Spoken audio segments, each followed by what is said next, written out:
بسم اللہ الرحمن الرحیم۔ السلام علیکم ناظرین، آج کی ویڈیو میں ہم حضرت سعید بن عامر رضی اللہ عنہ کے متعلق بات کریں گے۔ ناظرین، حضرت سعید بن عامر رضی اللہ عنہ ان ہزاروں میں ایک جوان رہنما تھے جو سرداران قریش کی دعوت پر مکہ معظمہ کی بلائی جانب مقام تنعیم کی طرف محض اس لیے چل کھڑے ہوئے تاکہ رسول اللہ صلی اللہ علیہ وآلہ وسلم کے ایک صحابی حضرت حبیب بن عادی رضی اللہ عنہ کی شہادت کا منظر اپنی آنکھوں سے دیکھ سکیں، جنہیں قریش نے دھوکے سے پکڑ لیا تھا۔ اس کے شباب، فرواں اور ابھرتی ہوئی جوانی نے اسے اس قابل بنا دیا تھا کہ وہ لوگوں کے کندھے پھلانگتا ہوا ابو سفیان بن حرب اور صفوان بن امیہ ایسے سرداران قریش کے برابر کھڑا ہو سکے۔ وہاں ان دونوں کے سوا اور بھی شاہ سواران عرب موجود تھے جو اگلی صفوں میں بیٹھے ہوئے تھے۔ اسے اس طرح یہ موقع ملا کہ قریش کے اس اسیر کو بچشم خود دیکھ سکے۔ اس نے اس منظر کا مشاہدہ کیا کہ عورتیں، بچے اور جوان سب اسے موت کی وادی کی طرف بے دریغ دھکیل رہے ہیں۔ ان کا مقصد یہ تھا کہ وہ اس صحابی رسول صلی اللہ علیہ وآلہ وسلم کو شہید کر کے ان حضرت صلی اللہ علیہ وآلہ وسلم سے انتقام لیں اور یوں بدر کے مقتولین کی رسوائی کا بدلہ چکائیں۔ جب یہ ہجوم اپنے اس قیدی کو لے کر اس مقام پر پہنچا جو پہلے سے اس کی شہادت کے لیے متعین تھا، تو اس مرحلہ پر طویل القامت نوجوان سعید بن عامر رضی اللہ عنہ نے حضرت حبیب رضی اللہ عنہ کی طرف نظر دوڑائی۔ سرداران قریش اسے کشاں کشاں تختہ دار کی طرف لے جا رہے تھے۔ اس نے عورتوں اور بچوں کی چیخ و پکار اور شور میں ایک پروقار اور پرسکون آواز سنی۔ حضرت حبیب رضی اللہ عنہ فرما رہے تھے، اگر تمہارے لیے ممکن ہو تو مجھے مرنے سے پہلے 2 رکعت نماز پڑھنے کی مہلت دو۔ پھر سعید بن عامر رضی اللہ عنہ نے دیکھا کہ حضرت حبیب رضی اللہ عنہ کعبہ رخ کھڑے ہو کر 2 رکعت نماز پڑھ رہے ہیں۔ یہ 2 رکعتیں کیسی تھیں، اتنی حسین، اتنی مکمل کہ کیا کہنے۔ اس کے بعد اس نے دیکھا کہ قوم کے سرداروں کی طرف منہ کر کے حضرت حبیب رضی اللہ عنہ یہ کہہ رہے ہیں، باخدا اگر مجھے اس بدگمانی کا اندیشہ نہ ہوتا کہ تم کہیں یہ نہ سمجھ بیٹھو کہ میں نے نماز کو موت کے ڈر سے طوالت دی ہے تو میں نماز میں اور زیادہ وقت صرف کرتا۔ پھر اس نے قریش کو اپنی آنکھوں سے دیکھا کہ وہ حضرت حبیب رضی اللہ عنہ کا زندہ حالت میں مسئلہ کر رہے ہیں، یعنی یہ لوگ ان کے جسم کا ایک ایک عضو یکے بعد دیگرے کاٹ رہے ہیں اور کہہ رہے ہیں کہ کیا تمہیں یہ پسند نہیں کہ تمہاری جگہ حضرت محمد صلی اللہ علیہ وآلہ وسلم ہوں اور تم اس تکلیف سے بچ جاؤ۔ ان کا اس حالت میں خون کے دہارے جسم سے پھوٹ رہے تھے۔ جواب یہ تھا، خدا کی قسم مجھے یہ قطعاً پسند نہیں کہ میں اپنے اہل و عیال میں امن اور چین سے رہوں اور حضرت محمد صلی اللہ علیہ وسلم کو ایک کانٹا بھی چبھے۔ پھر جناب سید بن عامر رضی اللہ عنہ نے دیکھا کہ لوگ فضا میں ہاتھ ہلا کر اور با آواز بلند کہہ رہے ہیں، اسے مار ڈالو، اسے مار ڈالو۔ اس کے بعد انہوں نے حضرت حبیب رضی اللہ عنہ کو دیکھا کہ وہ تختہ دار پر اپنی نظریں آسمان کی طرف اٹھائے ہوئے اللہ تعالیٰ سے یہ التجا کر رہے ہیں، الہی ان سب ظالموں کو شمار کر لے اور انہیں تباہی کا مزہ چکھا اور ان میں سے کسی کو معاف نہ کر۔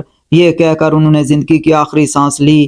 یہ وہ لمحہ تھا جب ان کا جسم تلوار اور نیزوں کی ضربات سے چور تھا اور اتنے زخم کھا چکا تھا کہ جن کا شمار نہیں کیا جا سکتا۔ قریش بالآخر مکہ واپس لوٹ آئے اور اس کے بعد پیش آنے والے بڑے بڑے سنگین مارکوں کے نرغے میں حضرت حبیب رضی اللہ عنہ اور ان کے واقع شہادت کو یکسر بلا بیٹھے۔ لیکن اس نوجوان سعید بن عامر رضی اللہ عنہ کے پردہ دل سے ایک لمحے کے لیے بھی حضرت حبیب رضی اللہ عنہ کی شہادت کا منظر غائب نہ ہوا۔ چنانچہ یہ جب بھی سوتے خواب میں یہ منظر برابر دکھائی دیتا اور بیدار ہوتے تو چشم خیال میں یوں محسوس ہوتا جیسے کہ تختہ دار کے آگے حضرت حبیب رضی اللہ عنہ پورے اطمینان کے ساتھ 2 رکعت نماز ادا کر رہے ہیں۔ یہی نہیں بلکہ ان کی پردرد آواز جیسے ان کے کانوں میں گونج رہی ہے اور وہ قریش کے خلاف بددعا میں مصروف ہیں، اور اس خیال سے ان کا کلیجہ ہل جاتا ہے کہ کہیں آسمان کا کڑاکا ان کو آ نہ لے یا آسمان سے پتھر گر کر ان کو تباہ نہ کر دیں۔ ناظرین، حضرت حبیب رضی اللہ عنہ نے جام شہادت نوش کر کے جناب سعید کو وہ کچھ سکھا دیا جس کا انہیں پہلے قطعی علم نہ تھا۔ انہیں سکھایا کہ حقیقی زندگی عقیدہ اور عقیدے کی راہ میں تا دم آخر مسلسل جہاد کرنے کا نام ہے۔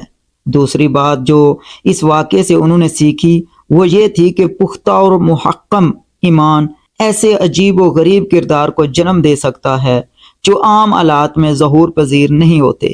علاوہ ازیں انہیں اس حقیقت کا بھی احساس ہوا کہ وہ شخص جس سے اس کے رفقا اس درجہ محبت رکھتے ہیں کہ اس پر جان نچھاور کر دیں، بلا شبہ اللہ سبحانہ تعالیٰ نے سعید بن عامر رضی اللہ عنہ کا سینہ اسلام کے لیے کھول دیا۔ چنانچہ برسر مجمع یہ اعلان کر دیا کہ میں سر تسلیم خم کرتا ہوں، میں آج سے مسلمان ہوں۔ ناظرین، چنانچہ حضرت سعید بن عامر رضی اللہ عنہ نے مکہ کی سکونیت ترک کر کے مدینہ منورہ کی جانب ہجرت کی اور رسول اللہ صلی اللہ علیہ وآلہ وسلم کی رفاقت اور صحبت میں رہنے لگے۔ خیبر اور اس کے بعد ہونے والے غزوات میں شرکت کا شرف حاصل کیا۔ جب نبی اکرم صلی اللہ علیہ وآلہ وسلم نے اپنے رب کے جوار رحمت کی طرف کوچ کیا، اس وقت آپ صلی اللہ علیہ وسلم حضرت سعید بن عامر رضی اللہ عنہ سے ان کی خدمات کی وجہ سے خوش تھے۔ آپ کے بعد حضرت ابو بکر صدیق رضی اللہ عنہ اور حضرت عمر فاروق رضی اللہ عنہ کے ہاتھوں میں حضرت سعید بن عامر رضی اللہ عنہ برہنہ شمشیر بن کر رہے اور ایسی زندگی بسر کی جو مسلمانوں کے لیے کردار کا نادر نمونہ ثابت ہوئی، جنہوں نے دنیا کو بیچ کر آخرت کا سودا کیا اور اللہ تعالیٰ کی رضا جوئی کو اپنی خواہشات کے مقابلے میں رجا اور مقدم جانا۔ ناظرین، رسول اقدس صلی اللہ علیہ وآلہ وسلم کے یہ دونوں خلفاء حضرت سعید بن عامر رضی اللہ عنہ کی صداقت اور تقوی کو خوب جانتے تھے، لہذا ان کی نصیحتوں کو غور سے سنتے اور ان کی ہر بات پر کان دھرتے۔ جناب سعید بن عامر رضی اللہ عنہ حضرت عمر رضی اللہ عنہ کے پاس اس وقت تشریف لائے جب کہ وہ مسند خلافت پر بیٹھے ہوئے تھے۔ آپ نے فرمایا ہے عمر رضی اللہ عنہ، میں تمہیں اس بات کی وصیت کرتا ہوں کہ لوگوں کے معاملے میں اللہ تعالیٰ سے ڈرتے رہنا اور اللہ تعالیٰ کے بارے میں لوگوں سے کبھی نہ ڈرنا، اور یہ کہ تمہارے قول اور فعل میں تضاد کبھی نہ ہونا چاہیے، اس لیے کہ انسان کی بہترین گفتگار وہی ہوتی ہے جس کی تصدیق اس کا کردار کرے۔ ہے عمر رضی اللہ عنہ، اللہ سبحانہ تعالیٰ نے جن مسلمانوں کا تمہیں نگراں بنایا، ان کے معاملات کی طرف خصوصی دھیان دیتے رہنا، ان کے لیے وہی پسند کرنا جو خود تمہیں اپنے اور اپنے اولاد کے لیے پسند ہو، اور ان کے لیے ہر اس چیز کی ناپسندیدگی کی نظر سے دیکھنا جو خود تمہیں اپنی ذات اور اپنے اہل و عیال کے لیے ناپسندیدہ ہو۔ شدائد کا سامنا کرنے سے نہ گھبرانا اور راہ حق پر مضبوطی سے جمے رہنا اور حق کی راہ میں کسی بھی ملامت کرنے والے کی ملامت کو خاطر میں نہ لانا۔ ناظرین، حضرت عمر فاروق رضی اللہ عنہ نے فرمایا سعید رضی اللہ عنہ کو کہ بھلا کس میں یہ ہمت ہے کہ ان ذمہ داریوں سے عہد و برا ہو سکے؟ سعید رضی اللہ عنہ نے فرمایا آپ اس کے اہل ہیں، آپ ان لوگوں میں سے ہیں جن کو اللہ تعالیٰ نے امت محمدیہ صلی اللہ علیہ وسلم کی نگرانی کا فریضہ سونپا ہے۔ آپ ایک ایسے شخص ہیں کہ اللہ تعالیٰ کے ہاں آپ سے زیادہ اور کوئی اس کا مستحق نہیں۔ اس مرحلہ پر حضرت عمر رضی اللہ عنہ نے جناب سعید رضی اللہ عنہ کو اپنی نصرت اور تائید کے لیے دعوت دی اور فرمایا ہے سعید رضی اللہ عنہ، ہم تمہیں علاقۂ حمص کا گورنر مقرر کرتے ہیں۔ انہوں نے اس کے جواب میں فرمایا ہے عمر رضی اللہ عنہ، اللہ کا واسطہ ہے مجھے اس ازمائش میں نہ ڈالیے۔ حضرت عمر فاروق رضی اللہ عنہ نے اس پر خفا ہو کر فرمایا بڑے افسوس کی بات ہے کہ تم نے خلافت کا بار تنہا میری گردن پر ڈال دیا اور خود اس سے الگ تھلگ ہونے کی کوشش کر رہے ہو۔ خدا کی قسم میں چھوڑنے والا نہیں۔ اس کے بعد آپ نے ان کو صوبہ حمص کا گورنر مقرر کر دیا اور ارشاد فرمایا کیا تمہارے لیے ہم کچھ معاوضہ مقرر نہ کر دیں؟ اس پر حضرت سعید رضی اللہ عنہ نے کہا امیر المومنین، میں معاوضہ لے کر کیا کروں گا؟ بیت المال سے جو کچھ ملتا ہے وہ بھی میری ضرورت سے زیادہ ہے۔ یہ کہا اور حمص کی طرف چل دیے۔ ناظرین، کچھ عرصہ بعد اہلیان حمص میں سے قابل اعتماد افراد پر مشتمل ایک وفد امیر المومنین حضرت عمر فاروق رضی اللہ عنہ کی خدمت میں حاضر ہوا۔ آپ نے وفد کو حکم دیا تم لوگ مجھے ان افراد کے نام لکھ کر دو جو تم میں مفلس اور نادار ہیں تاکہ میں ان کی مالی مدد کر سکوں۔ وفد نے آپ کی خدمت میں ایک دستاویزات پیش کی۔ آپ کیا دیکھتے ہیں کہ اس فہرست میں حضرت سعید بن عامر رضی اللہ عنہ کا نام بھی درج ہے۔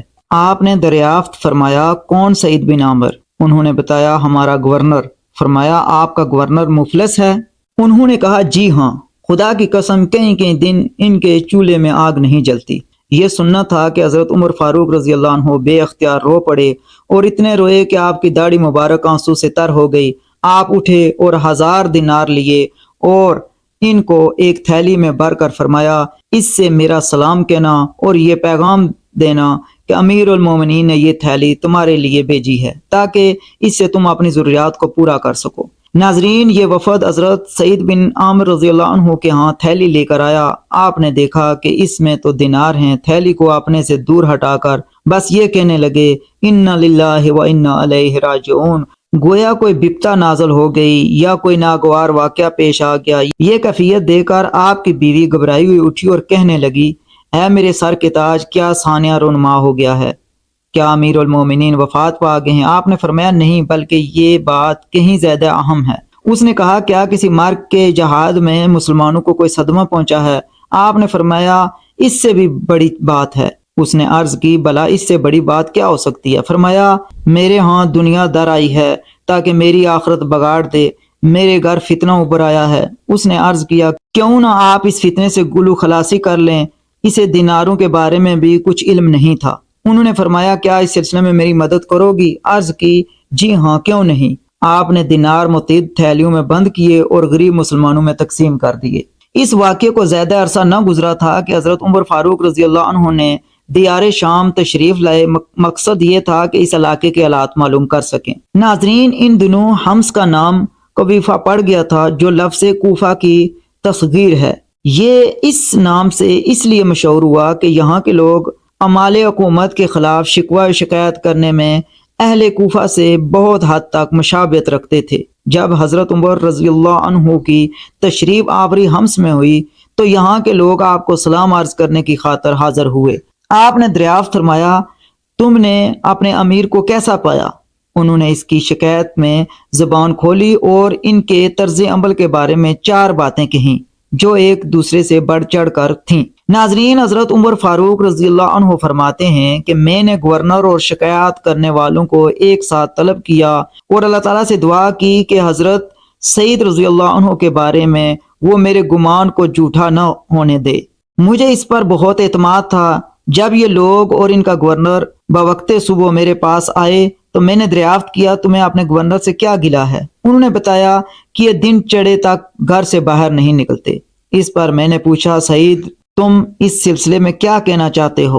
سعید رضی اللہ عنہ چند لمحے خاموش رہے، پھر کہا بخدا میں اس سلسلے میں کچھ کہنا ناپسند کرتا تھا، لیکن اب اس کے بغیر کوئی چارہ کار نہیں۔ میں حقیقت حال صاف صاف بیان کر دوں۔ صورت حال یہ ہے کہ گھر میں میرے پاس کوئی خادم نہیں۔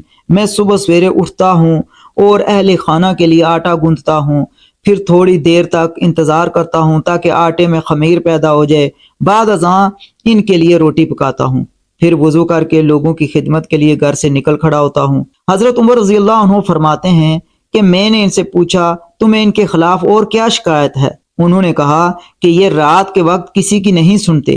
میں نے کہا سعید رضی اللہ عنہ سے کہ اس اعتراض کا تمہارے پاس کیا جواب ہے؟ فرمایا باخدا میں اس امر کا اظہار بھی ناپسند کرتا ہوں۔ مختصراً یہ عرض ہے کہ میں نے دن ان کے لیے وقف کر رکھا ہے اور رات اللہ عز و جل کی عبادت کے لیے۔ میں نے پوچھا آپ کو ان کے خلاف اور کیا شکایت ہے؟ وہ بولے مہینے میں 1 دن غفلت سے کام لیتے ہیں۔ میں نے دریافت کیا سعید رضی اللہ عنہ یہ کیوں؟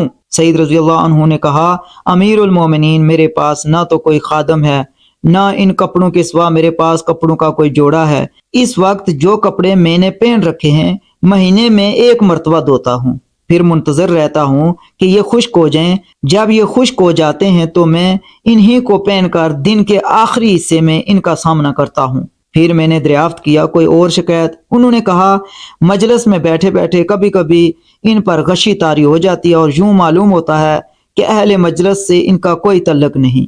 میں نے پوچھا سعید رضی اللہ عنہ یہ کیا بات ہے؟